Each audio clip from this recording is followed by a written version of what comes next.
के साथ जो कॉन्ट्रैक्ट होगा उसका परफॉर्म नहीं किया जाएगा। अब ये कहता है जी पार्ट परफॉर्मेंस, क्या चीज? Part performance. पार्ट परफॉर्मेंस के लिए सेक्शन आपका 13 से 17 है। पार्ट परफॉर्मेंस क्या होती है? पार्ट के कुछ हद तक आप का पार्ट करते हैं, कुछ हद तक आप परफॉर्म करते हैं, कुछ हद तक नहीं। पार्ट परफॉर्मेंस ये आपका सेक्शन 13 to 17 है, ठीक है। पार्ट परफॉर्मेंस, सपोज के मैडम नईमा साहबा ने कॉन्ट्रैक्ट किया मैडम शुएब साहब से, उन्होंने 100 एकड़ इनको सेल किया शुएब साहब को। अब बाद में पता चलता है जी मैडम जो नईमा साहबा है उनके नाम तो 90 एकड़ है, उनके नाम तो 100 एकड़ है ही नहीं। फिर दोनों पार्टीज में से कोई भी पार्टी आगे कहेगी कि जी आप मतलब सपोज के नईमा साहबा कहती हैं कि जी चले मैं 90 एकड़ देना चाहती हूँ, आप ले ले। तो शुएब साहब अगर एग्री हो जाते हैं तो उनको 90 एकड़ दे दिए जाएंगे और उनको बाकी जो 10 एकड़ की हद तक उनकी कंपनसेशन पे कर दी जाएगी। ठीक हो गया। ये सेक्शन 14 है जब आपका पार्ट परफॉर्म्ड लार्ज है। सेक्शन 15 क्या कहता है? सेक्शन 15 कहता है कि जब पार्ट परफॉर्म्ड स्मॉल हो, ठीक है, पार्ट परफॉर्म स्मॉल हो। जैसे इसी को हम उलट ले लेते हैं, मैडम नईमा साहबा ने 100 एकड़ सेल किए, ठीक हो गया, और 100 एकड़ में जो बाद में पता चला कि जी इनके नाम तो 10 एकड़ है, इनके नाम 10 एकड़ है, इनके अनपरफॉर्म पार्ट जो है वो ज्यादा है कि इनके नाम सिर्फ 10 एकड़ है, 90 एकड़ तो इसके पास है नहीं। तो इस सूरत में मैडम नईमा साहबा परफॉर्मेंस के लिए नहीं जा सकती। मैडम नईमा साहबा डिफॉल्टिंग है, ये नहीं जा सकती। हाँ, अगर शुएब साहब जो कि परचेजर है वो चाहे तो कोर्ट के पास जा सकते हैं कि जी मुझे चले कोई नहीं 100 नहीं तो 10 एकड़ मुझे दिलवा दे।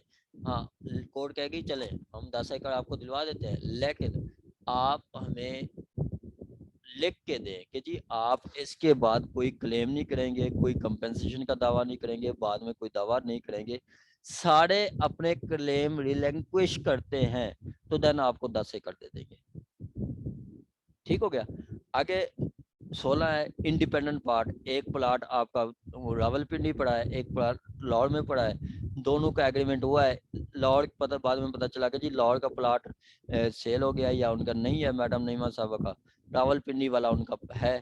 तो फिर क्या आ जाएगा, चलें जी और जो इंडिपेंडेंट फुटिंग पे है एक प्लाट उसको सेल कर दें। ये 16 कहता है। 17 क्या कहता है? 17 कहता है कि जी इन सूटों में जो हमने डिस्कस किया है, इन सूटों में तो पार्ट परफॉर्मेंस होगी, इनके अलावा कोई और सूरत में पार्ट परफॉर्मेंस नहीं होगी। पार्ट परफॉर्मेंस की आपने कंट्रैक्ट किया है तो पूरा कंट्रैक्ट फुलफिल नहीं हो सकता, कुछ हिस्सा फुलफिल हो सकता है। जैसे 100 एकड़ थे, 100 एकड़ में 90 एकड़ उनके नाम पे है तो 90 एकड़ की हद तक तो परफॉर्मेंस हो सकती है। 100 एकड़ की हद तक तो किसी सूरत हो ही नहीं सकती क्योंकि नाम उनके 100 एकड़ है ही नहीं। तो इसको कहते हैं पार्ट परफॉर्मेंस।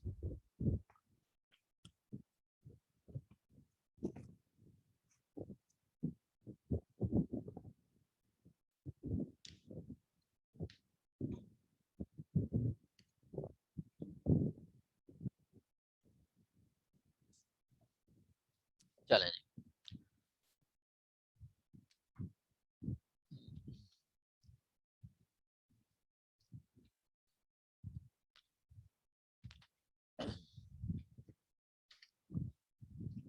कहते हैं सेक्शन 13। सेक्शन 13 कहता है contract which subject has partially ceased to exist। ऐसे कॉन्ट्रैक्ट जिसमें जो सब्जेक्ट मैटर है वो कुछ हद तक सीज टू एग्जिस्ट है, कि कुछ हद तक वो सीज हो गया, खत्म हो गया, वो एग्जिस्ट ही नहीं करता। कुछ हद तक तो है, कुछ हद तक सीज टू एग्जिस्ट हो जाता है। कहता है not standing anything contain in section 68 of 56 of contract act. Section 56 of contract act कहता है बावजूद इसके कि जो आपका सेक्शन 56 में बताया गया है उसके बावजूद सेक्शन 56 क्या है? सेक्शन 56 कहता है आपका, इसको कहते हैं कंट्रैक्ट ऑफ फ्रस्ट्रेशन। ठीक है, क्या? कंट्रैक्ट ऑफ फ्रस्ट्रेशन, ऐसे कंट्रैक्ट जो कि इम्पॉसिबल हो परफॉर्म करने के, ऐसे कंट्रैक्ट जो कि इम्पॉसिबल हो, जो कि परफॉर्म नहीं हो सकते, उसको कंट्रैक्ट ऑफ फ्रस्ट्रेशन कहते हैं। उनको कंट्रैक्ट ऑफ फ्रस्ट्रेशन कहते हैं कि जी ऐसे कंट्रैक्ट जिनको जो परफॉर्म ही होना ना हो सकते हो वो। ठीक है, ऐसे कंट्रैक्ट जो परफॉर्म ही ना हो सकते हो।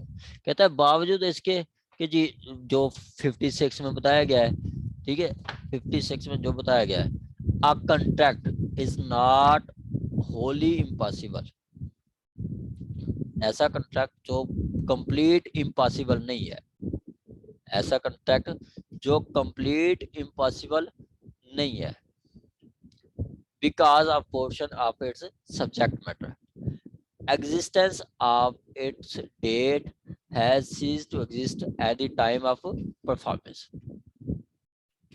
at the time of performance। कि जी अगर जो मतलब 56 में है कि जी आपका कंट्रैक्ट का कुछ हिस्सा खत्म हो गया तो उसको आप परफॉर्म नहीं करवाएंगे। ठीक है, कहते हैं वो उसको कहते हैं कंट्रैक्ट ऑफ फ्रस्ट्रेशन, वो परफॉर्म नहीं किया जाएगा, वो अलहदा बात है। वहाँ जहाँ पे वो जो कहा गया वो अलहदा बात है। यहाँ पे कहता है कि जी ऐसा कंट्रैक्ट जहाँ पे आपका वो जो सब्जेक्ट मैटर है, contract is not wholly impossible, contract जो है होली इम्पॉसिबल नहीं है, कंप्लीट इम्पॉसिबल नहीं है, because of portion of subject matter, कुछ पोर्शन उसका नहीं है, तो इसका मतलब ये नहीं कि कंप्लीट आप उसका परफॉर्म नहीं करवा सकते, कंप्लीट परफॉर्म आप उसको करवा सकते हैं। ठीक है, कंप्लीट परफॉर्म आप उसको करवा सकते हैं।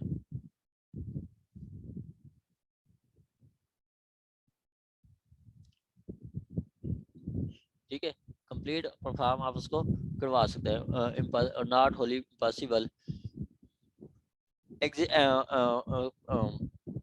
because of portion of subject matter existing its at its date has ceased to exist at the time of performance। अगर कुछ पोर्शन उसका cease to exist हो जाता है तो उसकी परफॉर्मेंस इन तरीकों से होगी। कौन से? वो सेक्शन ये बता रहे हैं।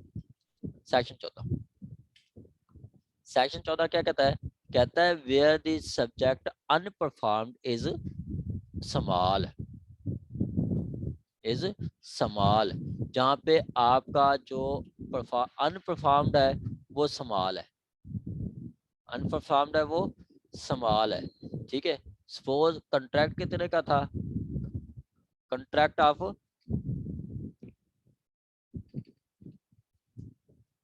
100 बीघास, 100 कनाल कह लो। ठीक है, 100 कनाल। ठीक है, और बाद में पता क्या चला कि सेलर सेलर जो है, सेलर ओन ओनली 90 कनाल। अब सेलर के पास कितनी है? सिर्फ 90 कनाल है। सेलर के पास कितनी है? 90 कनाल। अब कहता है where the a party to contract, where a party to contract is unable to perform the whole part of his it, वो पूरा पार्ट जो है परफॉर्म नहीं हो सकता, but part which must left unperformed, जो पार्ट परफॉर्म नहीं होता वो bear only small portion. Unperformed portion कितनी है? स्मॉल है। अनपरफॉर्म्ड कितनी है? स्मॉल। जैसे आपका 100 थे, ठीक है, 100 का थे, 100 suppose 90 out of 100, out of 100 Karnal. ठीक है, अब 90 ओवर आउट ऑफ 100 कनाल, ये क्या है?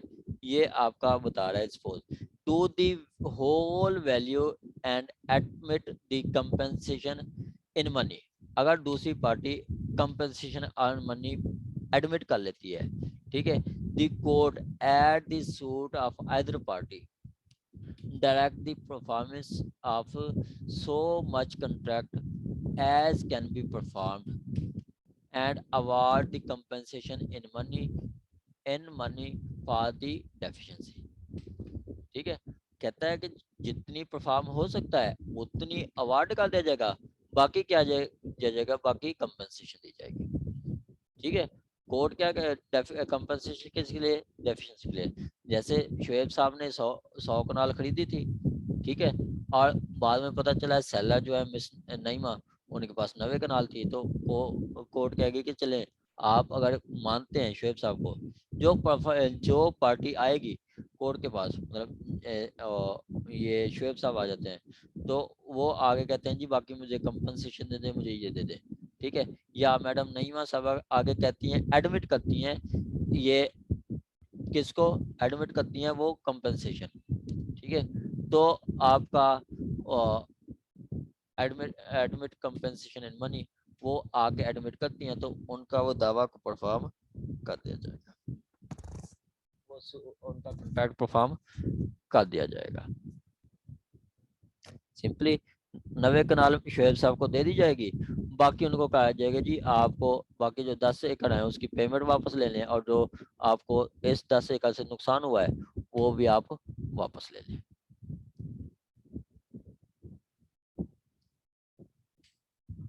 ठीक हो गया। आगे है जी 15, कहता है specific performance of part of contract where part unperformed is large. Part unperformed is large, जहाँ पे आपका पार्ट अनपरफॉर्म जो है वो लार्ज है, वो लार्ज है। कहता है where a party to contract is unable to perform the whole part of it, whole part of it, where the party to contract is unable to perform whole part of it, and part which must left unperformed is considerable portion of whole। considerable portion क्या कि आप कह लो कि जी आपका ये 10 over 10 out of 100 कनाल, या 20 out of 100 कनाल, ठीक है 20 कह लो, ठीक है, तो ये क्या है, कंसीडरेबल पोर्शन है।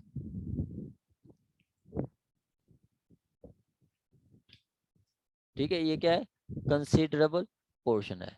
या दूसरी बात क्या है, डज नॉट एडमिट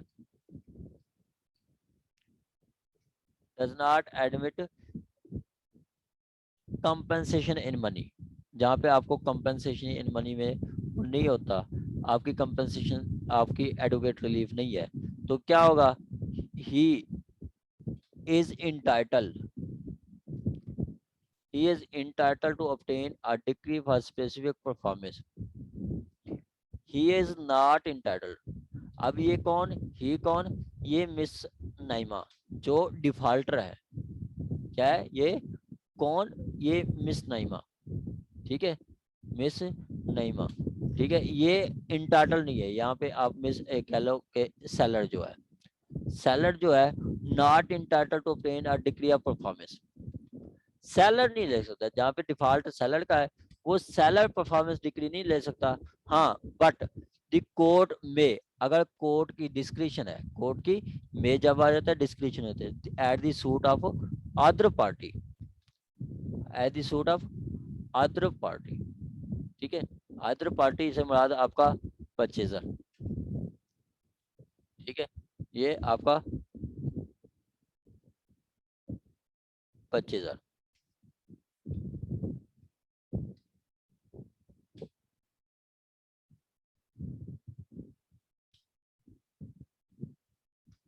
परचेजर, ठीक है, या दूसरा क्या है जी आपका परचेजर, दूसरी पार्टी जो परचेजर है, जो परचेजर शुएब साहब, वो अगर चाहें, वो दावा करना चाहें तो कर सकते हैं at the suit of other party, मतलब purchaser direct the party in default. Party in default कौन है, पार्टी इन डिफॉल्ट कौन है? पार्टी इन डिफॉल्ट आपका सेलर है। पार्टी इन डिफॉल्ट कौन है? सेलर। ठीक है।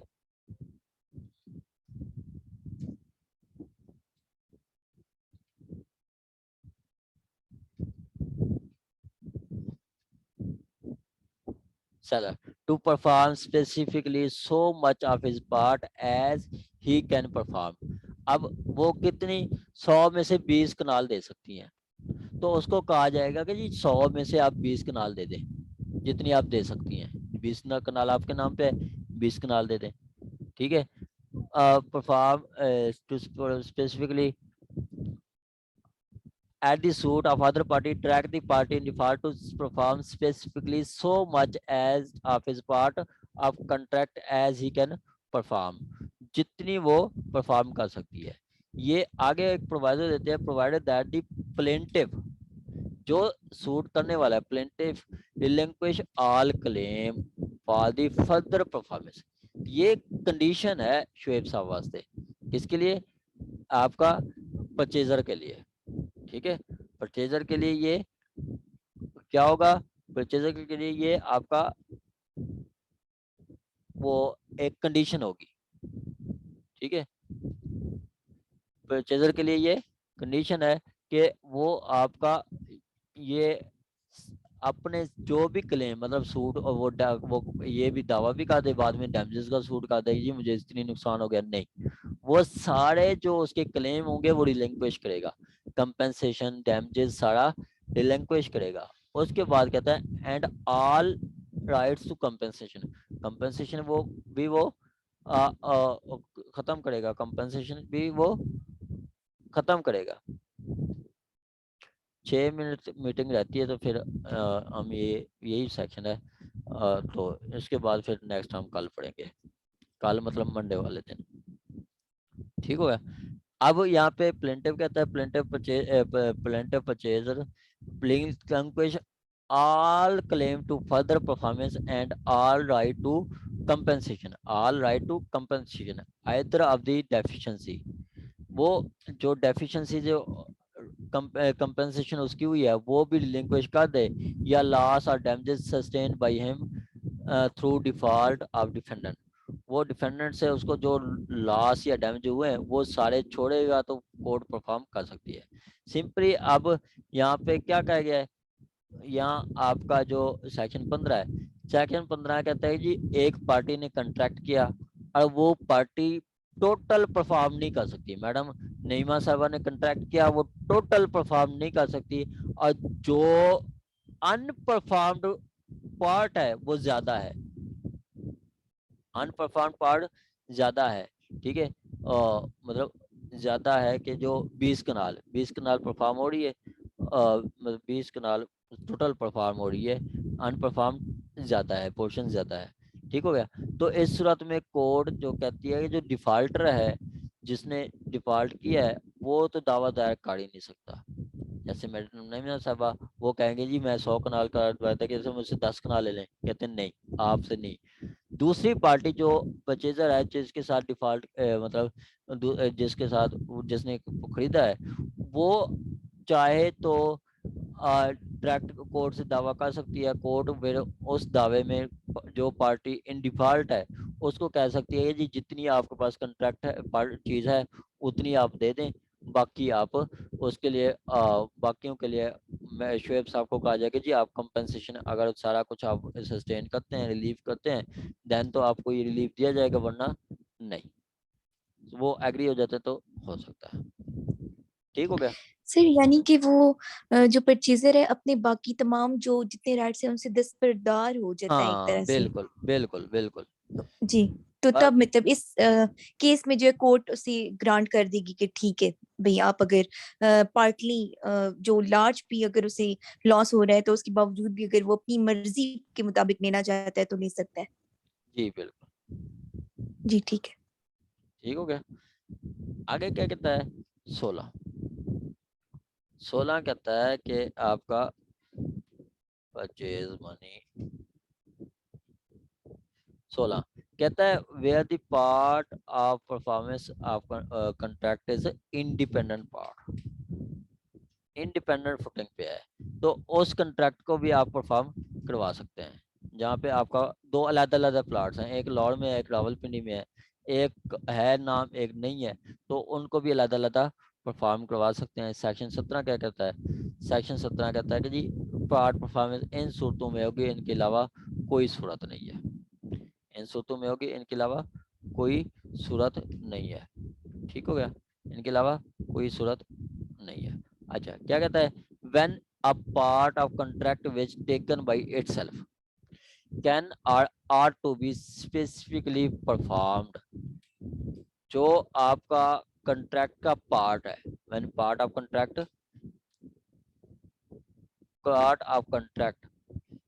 आर टू बी स्पेसिफिक, जो कि स्पेसिफिकली परफॉर्म होना है, stand on a separate and independent footing, जो कि आपकी सेपरेट एंड इंडिपेंडेंट फुटिंग पे है from another part of same contract which cannot or ought not be specifically for court direct the specific performance of farmer part। ठीक है? Court the court can make perform the farmer part का कह सकते हैं। जैसे एक ही contract किया शुएब साहब ने मैडम उससे नईमा के साथ, मैडम नईमा को कहते हैं कि जी आप जो आपका जो रावलपिंडी में प्लाट पड़ा है वो भी मुझे दे दें, लाहौर में जो पड़ा है वो भी मुझे दे दें।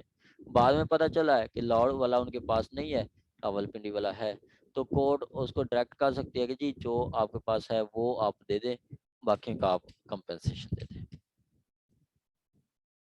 आगे कहता है आपका कि जी 17 एक मिनट मीटिंग रह गई है, फिर एंड हो जाएगा। कहता है the court shall not direct specific performance of contract except, कहता है कि कोर्ट पार्ट परफॉर्मेंस नहीं करेगी, कोर्ट परफॉर्मेंस पार्ट परफॉर्मेंस नहीं करेगी। ये है पहला लफ्ज कि कोर्ट पार्ट परफॉर्मेंस नहीं करेगी। हाँ, ऐसे केसेस जो इनके इनमें आएंगे उसमें करवाएगी। Except cases coming under are other than last three proceeding section. Last three proceeding section के अगर आपका 14, 15 और 16 इन सेक्शंस में आपकी वो कंडीशन फॉल करती है तो परफॉर्मेंस होगी, वरना परफॉर्मेंस नहीं होगी। जनरल रूल क्या है कि पार्ट परफॉर्मेंस नहीं होगी। एक्सेप्शन क्या है? एक्सेप्शन ये है कि जी हाँ हो सकती है, लेकिन अगर वो कुछ सिचुएशन फॉल करती है सेक्शन 14, 15, 16 में, तो ये था आपका पार्ट परफॉर्मेंस। यहाँ तक किसी का कोई क्वेश्चन है तो आप पूछ सकते हैं। इसके अलावा भी कोई क्वेश्चन किसी का रहता है तो आप मुझे व्हाट्सएप कर सकते हैं, मैसेज कर सकते हैं, मैं आपको वॉइस रिकॉर्डिंग में बता दूंगा। यहाँ तक किसी का कोई क्वेश्चन है तो आप पूछ सकते हैं।